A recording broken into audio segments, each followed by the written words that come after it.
Hey everyone, it's Chris here from Better Music, and today I've got Bryan from Arturia here. He's from the London office, and he's going to run us through, well, he's going to run us through a bit, and he's also going to tell us some things that maybe we don't know about Drumbrute, because you've probably already seen some Drumbrute vids. You've probably already seen his Drumbrute tutorial series. Hope so. Very impressive in tutorial series. Thank you. So anyway, this is the Drumbrute. This is Bryan. Go sick. Great. Thank you. Really nice to be here. So this is the Drumbrute, which is a 100% fully analog drum machine by Arturia. It's very fun to use and very easy to use as well. So most people know the drum machine sound. It's been around for a very long time. Analog has always been cool, and it's now cooler than ever before. Yeah, it's very cool. So in the last year, we've released this product. So it's nice and compact, but there's a lot fitted into here. So probably the first place to start is to say that it's got 17 different instruments, all on this relatively small box. So I'll quickly just go through a few of these sounds. So you've got your kick one over there. You can edit and manipulate each sound quite a bit. So I'll just go through it. You can change the pitch, you can change the decay, or make it nice, short and snappy. The impact, if you want a little more transient click at the beginning. And then like a filter sweep, it's basically resonance. So if you're working on your track, you can start off by just finding the sound you want. You see that's got a nice bit of low end analog punch in there. But you also get a kick 2, which is more of an 808 kind of sounding kick. And you can manipulate that as well. Quickly going on through to the snare, snap decay, snap level. If you think about that as the snares at the bottom of the snare drums, if you pull them tighter or looser, tighter, the tone, and the drum tone. So the drum tone is kind of like the woodiness of the snare. So if you want the more of a wood sound, you adjust it that way. No analog drum machine is complete without a nice clap. Now, is that analog? That's all analog. Yeah, it's a fully analog. Every single thing? Everything about this is Okay, so analog. tell me this, right? I don't want to put you on, well, I kind of want to put you on the spot. But how do you do a reverse cymbal? I could tell you. This is something that's quite unique to this product. As far as I know, it's the only drum machine that does have the reverse cymbal on there.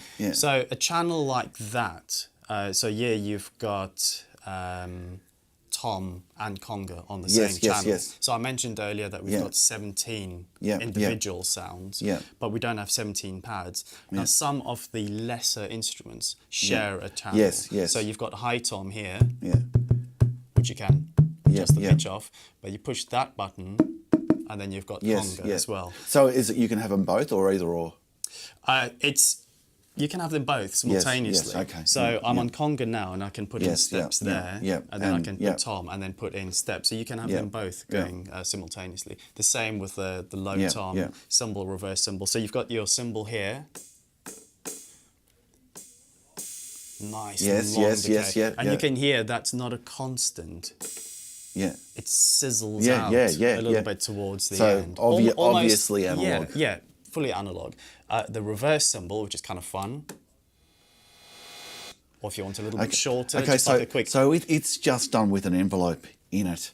Pretty much, To simulate like a reverse cymbal on, like, say, an SP1200 or something, or exactly. an EPC or whatever. If you had your you had a sample reversing. So it's actually not a sample, it's pretending to be a sample in that case. Pretending to be a sample. And you can do interesting things with that. So if you want like a quick little, quick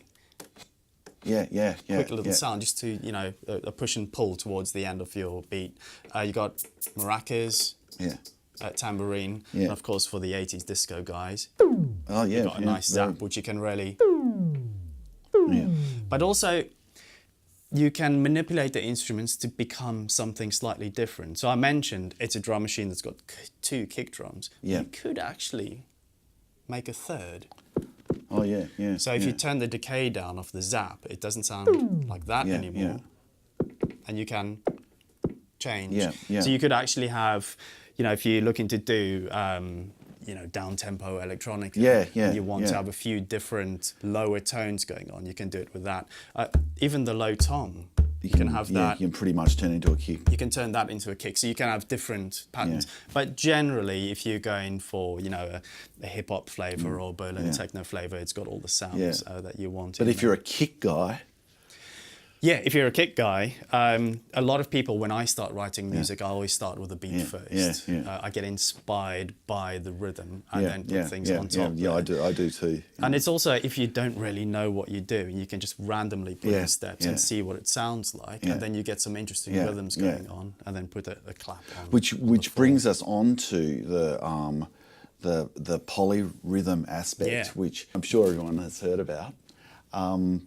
This is one of the things that the Drumbrute can do that pretty much nothing, I won't say nothing, but most things won't do in the hardware world. Yeah, it's something because, you know, drum machines have been around for decades, and obviously over time technology has developed and people have come up with great and crazy ideas. So, well, what can we do now to keep it really a vintage drum machine, but also with a modern technology and modern ideas on top of that. So this isn't just a straight recreation of drum machines from 35, 40 years ago. It's really got its own flavour as well. So polyrhythm is something that we have put in there. So let's start off. So I've currently got a blank pattern there. There's nothing going on. So to create a beat, I'll choose the instrument that I want, and I'll set my tempo. So let's set that to 128 BPM. So I've got my kick, but nothing's playing because I haven't put in any steps yet. Right? So let's just put in like a 4 to the floor kind of pattern, and we'll hear this. And then if I wanted to change the sound a little bit, but for now, I'm happy with that. Then we want to maybe put in a snare. So just a little behind the scenes trick here is that if I push snare, it's going to play the snare sound, right? But what I want to do is, let's say I'm doing a live performance and I don't want to push that and let people hear that I'm changing instrument. So if you push shift and snare, it changes channel without actually playing the sound, which is quite good. So on the kick here, I've punched in on those steps where I wanted to be. But on the snare, I want that to be recorded in real time. So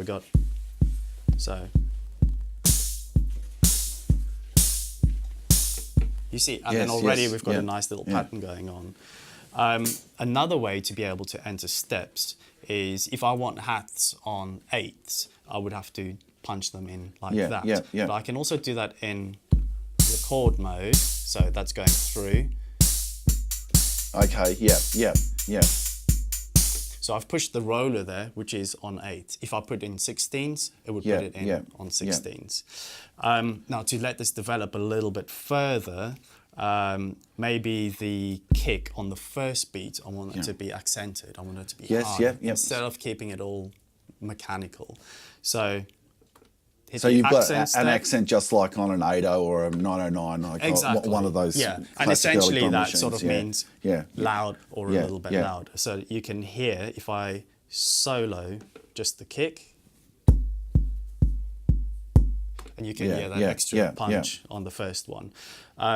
Just quickly about that section, you've got solo and mute, which kind of acts as groups as well. So I can solo not only the kick, but I can have the snare soloed as well. So if I unsolo it, that group will be unsoloed. So everything together, which is kind of nice in a live performance. If you've got a lot of instruments going on at the same time, you can actually have kind of a whole bunch of instruments playing at the same time, but in a way almost have 2 different rhythms just by using this as a grouping solo and mute. So we've got our little beat here that we've got going. put that together really quick and easy. What we want to do though is, because it is sounding quite mechanical, because everything's directly on the beat, we want to add a little bit of human feel to it. Yeah. Because as a drummer myself, although I'd love to be perfectly on time every time, I'm not. And that's kind of nice about music, is that it's not always straight and fully mechanical and industrial. You've got a little bit of feel and soul in there. So what I want to do now on my snare hit is just bring it a little bit before the beat. Not too much, but just to make it so that it's not, straight rhythm. So what I can do is hold down that snare hit and then turn the swing knob. Oh, okay. And you'll see on that screen there, you can see it's bringing it slightly to the left. So that's on the individual beats. That's on the individual beat. So just for the sake of this, I'll bring it forward quite a lot, and you can hear how that sounds. Yeah. Okay, so that's a little bit too much, so let's hold it down and let's bring it slightly back to center. So it's not too much, but you can hear it. It brings in that sort of little uncomfortable before the beat feel to it. And the other one, well, let's push that slightly after the beat as well. Not too much, otherwise it's going to be a bit out of sync. And then you can just add accordingly to the rest of, if you've got a bass line or synths going on, it wouldn't be as noticeable. But at so least if I it feels wanted a bit to, real. if I wanted to, I could go clap and stick a clap on the same. Where was that second one? That would have been on 13. 13, and that'll be in time. Yeah. So we'll get a flaming kind of thing. Yeah, you can listen to that. See that? So I like sounds, that. Yeah, that sounds like quite straight nice. away. So a nice thing with a clap, I'll just switch that one off, is a clap is the sort of thing that you can get away with, especially more in dance music, is to randomly put it in at different places. So it's not always on the same beat all the time. Especially if you're using this for a live performance. It can kind of get a bit boring if you know what's coming next. So we've got this button here called Randomness. And as the name implies, it'll put beats in at random places. So this is what we've got right now.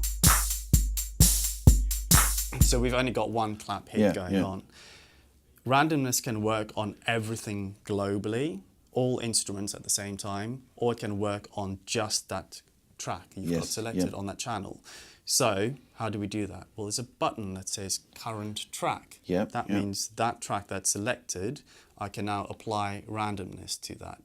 So if you listen to it, there should be more than just one clap going on. It'll put it in at different places as well.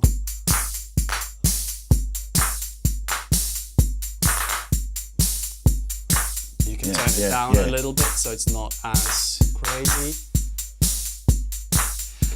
So that's really nice. And moving on from that, you've got a whole bunch of external outputs as well. So a clap, I usually like to have a bit of a reverb and delay going on that. So it's not right in your face, but it's there that you can hear it. And then you've got the swing function as well that you can use on globally or on your current track. So let's select that and current track. And then let's just put in sort of additional hits there. So we've got our closed hats.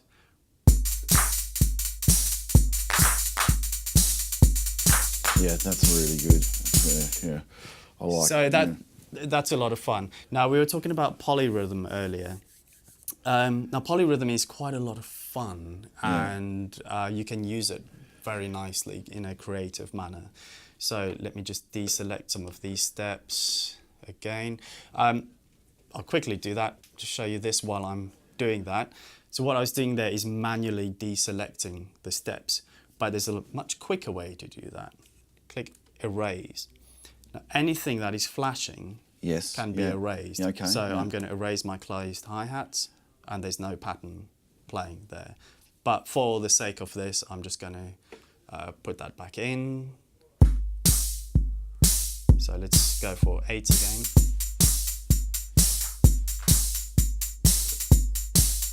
Okay, so there we've got our pattern playing. I want to go for kind of like a R&B type feel on this. Kind of, Missy Elliott kind of beat. A lot of Timbaland productions are using this. So everything is playing in this sequence from step 1 to step Yes. 16 and then repeating itself. What I want to do is just to kind of put it in at slightly different places each time. It's really, really easy to do. So this button here says Polyrhythm in blue. And we've got our shift button here, which has got a big round blue circle. So if I push shift and Polyrhythm, you can see Polyrhythm is enabled. Okay. Yes. Now I'm going to play through that and you'll see it's still playing all the way through, because I need to choose what the last step is going to be. Now, how do you set the last step on Drumbrute? There's a button called last step. It's very hands-on, it's very intuitive. Last step, and then push where you want your last step to be. Oh, okay, so you hit last step first. Yeah, you hold down last step and then select okay. that. And can you do that on the fly? You can totally do that on the fly as well, and I'll do that yeah. for you. So now we're playing, and it's going from 1 to 7, but of course we need to enter that hit. So I've got this on conga, and it's going up to 7. So let me select 7 there, and then we can kind of hear how Polyrhythm sounds when it's activated. But of course you can have it on 2. You can have it on all the steps if you want. So let's. That's awesome. See, and suddenly you've added this extra dimension to the beat by quickly doing that. You can have polyrhythm on each instrument, not just each channel, but each instrument. So what you can do is, sorry, it was that one. Now this one, although it's the same channel, this one will be playing from 1 to 16 because the conga is on a different pattern. Thing. Yeah. So how about we put high tom, put a polyrhythm that goes up to 3 and enable that. So you've got quite a lot going on. If you want to do it on the fly, that's totally possible. So you've got your beat there. Okay, let's put the last step of this one at 6, and then it's really good. Really good. And then you start playing.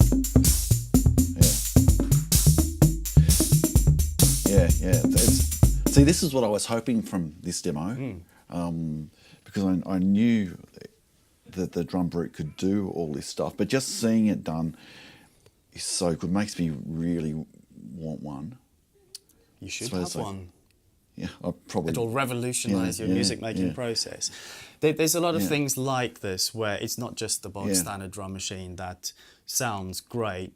There's a lot of levels here that you can do. Now, the whole concept behind this is that it is going to be easy to use. It's hands-on. You don't really have to have too much knowledge about these kind of instruments. We encourage people just to get their hands on it and play around and see what they can come up with. So you put in your steps or you tweak the sounds.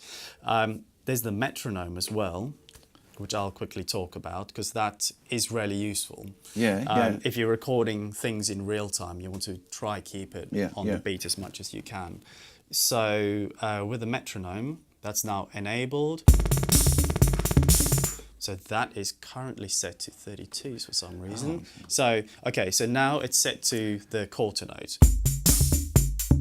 1, 2, 3, 4. 1, 2, 3. You can hear that going on. A lot of people, synthesizers and drummers, quite like it to be on the 8th note as well. So it gives you more clicks going on just to help you with your timing. So if you push, you hold down on, which is in the metronome section, on and 8ths, you'll hear it 1, 2, 3, 4, 1, 2, 3, 4. Or you can have it in 16ths,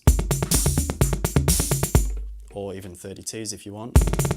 It's a bit crazy, but you can do triplets. 1, 2, 3, 1, 2, 3, 1, 2, 3, 1, 2, 3. But it's almost an instrument too. You know, if you wanted to, you know, you could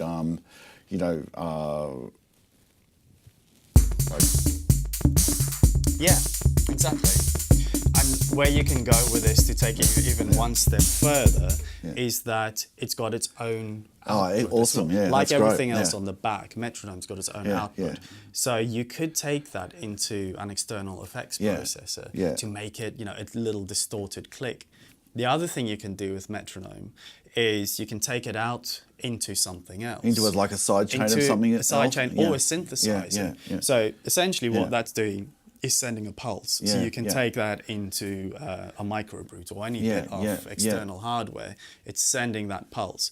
That's why the metronome timing is quite fun. Yeah, yeah. So if you've got it going on quarters, Yeah. you can have your synth Yeah, signal yeah, going at yeah. quarters, but then you can change it to 16s, 32s or Yeah. triplets just to Yeah, kind of yeah, create yeah, something else. yeah. So in that sense, you can use this as a control surface to control other external hardware. Yeah. But it does synchronize perfectly with software instruments, be it Ableton or Logic or Yeah, Cubase. yeah, yeah. So that synchronization is done through USB or MIDI or Yeah, so you've got USB, but essentially you're going to be doing that through MIDI, or you've got clock in and out. Yeah, So yeah, you can yeah. use it as the slave or the master as well. But like I said, each instrument has got its own individual Yeah. output. So if I turn metronome off and I'll turn down the tempo, you turn down the rate knob and you change the tempo. So that's what we got. Great. So we've got a nice pattern on there, very quick and easy to put that together. So now it's a nice, clean sounding drum machine. Everything's it's analog, but it's sounding pretty decent. Okay, so we can hear that our hats are a little bit loud there. Maybe the toms are a bit louder as well. yeah. So this section here is essentially a mixer section Yeah, because yeah, you've got your yeah. level controls at the bottom. But because we've got a whole bunch of outputs there, that's really where the thing starts to become a lot of fun. Yeah, yeah. So you've got a nice, clean kick sound going on. But if you wanted to take your mix output through effects unit or a drive or a distortion box or a guitar effects pedal, you can have everything going through that. Yeah, Which yeah. means straight away you go from kind of NWA to Nine Inch Nails just by Yeah, clicking yeah, it on yeah, for a nice yeah, crunchy distorted kind of sound. But if you wanted to have everything clean apart from your click, well, you just use the kick output, so Yeah. connect that into your effects pedal or effects unit. That'll take the kick out of the master output, okay, yeah, and then yeah. have that going through that on its own, because you don't really want to have a clean kick going through the Yeah, master yeah. and then mixing that with a distorted. And you can do that with each instrument at the time. So Yeah. you can have that going through your drive, you can have your clap going through a reverb, you can then have your snare going through a delay. You can do some really interesting things. You know, the zap, it's kind of limited to that sound, but you can do something much more interesting. If you run it through a compressor and then turn up the drive, you can come up with a nice crunchy sound. So you can really use it in a very flexible manner. Something else that it's got is a filter on the unit as well. So let's go through our beat there again. So we've got our bypass switch, which means that the filter is being bypassed right now.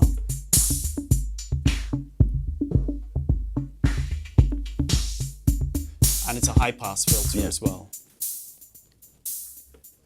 So once again, a really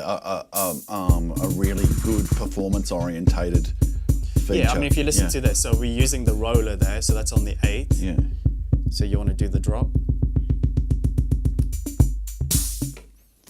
The kids went crazy then. Yeah, it's fun. It's really fun and easy to use, and you use it in the right place to build it up, and then you bring it back in. Other little things, you play, you pause, so it'll pause on that step, and then carry on playing from there. If you stop and then play, it's going to play from the beginning. Okay. And all these things are taken into consideration. One thing with the roller there as well, so we're playing that, and then that'll never skip a beat. So when it starts playing again, it would be playing from this the right is place. almost like it's designed to go up and down like that. Like so. So to be almost like a ribbon controller that jumps between. It's pretty much what it is, you know, it's to build up the intensity, and then you go into the next part of the song.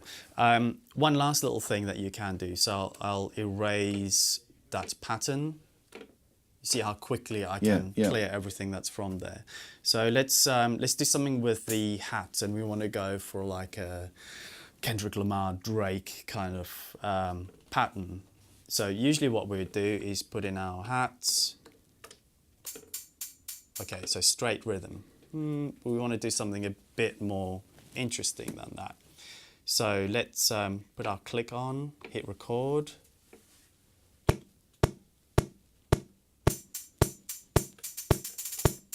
Oh, okay.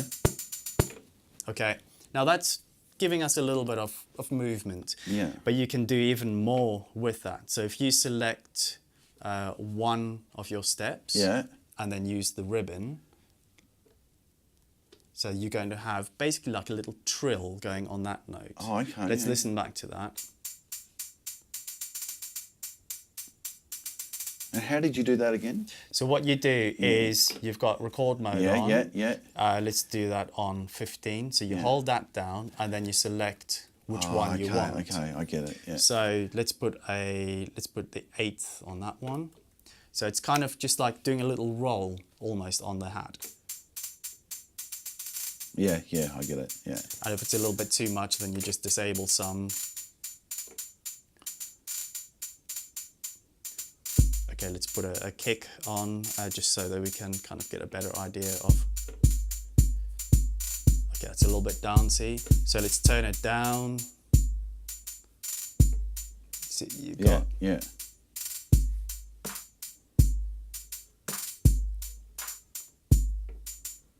And then you can imagine like a nice groovy kind of R&B bass line going on there. So there's a lot you can do when it comes to movements, giving it the human feel. It can be a very simple drum machine to use if you want it to be, but if you really want to experiment and go in depth, you can do that as well. So yeah, it's a lot of fun. So everything I've showed you here has been on the 16 steps. Yes. Now, what we want to do for just differentiation of rhythm is we'd like it to have more steps, maybe 32 steps. So really what I'd have to do is have another drum root there so we can have it going. Or if I wanted 64, four drum roots next to each other, which is a little bit silly. So we can have 64 steps on your drum root. So I've got a pattern going so it's there, on the first 16. It's not there. Oh, okay. It's here. Okay. Oh, okay. So if I push shift and right, it's enabled 32 steps. So it's copied from 16 to 32, 48 and 64. So if I play this now, you see it's going around the second. Yes. So it shows me which step it's on. What I can do as well, which is a real useful little tip, is I want to be able to see where I am. So you've got these two enabled. If you just want to stay on that, I get you. That's where we can do our editing. But if you want to follow where our steps are, you push both of these down together. You see now it's following there, and now it's going to the third bang. And now if we wanted to... And then to the fourth. And then you put it in on that section. So a nice little trick that's to use. But if you're doing live editing, you want your track to play, but you want to put in a few steps for the next time that it goes round. It's also got song mode as well, so you can kind of program it in. So you've got your verse going twice, and then a pre-chorus once, and then going to the chorus section 4 times. You kind of can pre-program that. And it's got clock out, which I mentioned before. So you can really synchronize that with external hardware. If you don't want to use a computer at all in your studio or live performance, then you don't really need to. You can just use your external hardware, Eurorack, whatever you've got. Well, that's been great. You've pretty much told me everything I want to know. I imagine many people didn't know a lot of this stuff. Thanks very much for coming in. So if Bryan hasn't told you everything you want to know, write a question in the comment section. See ya.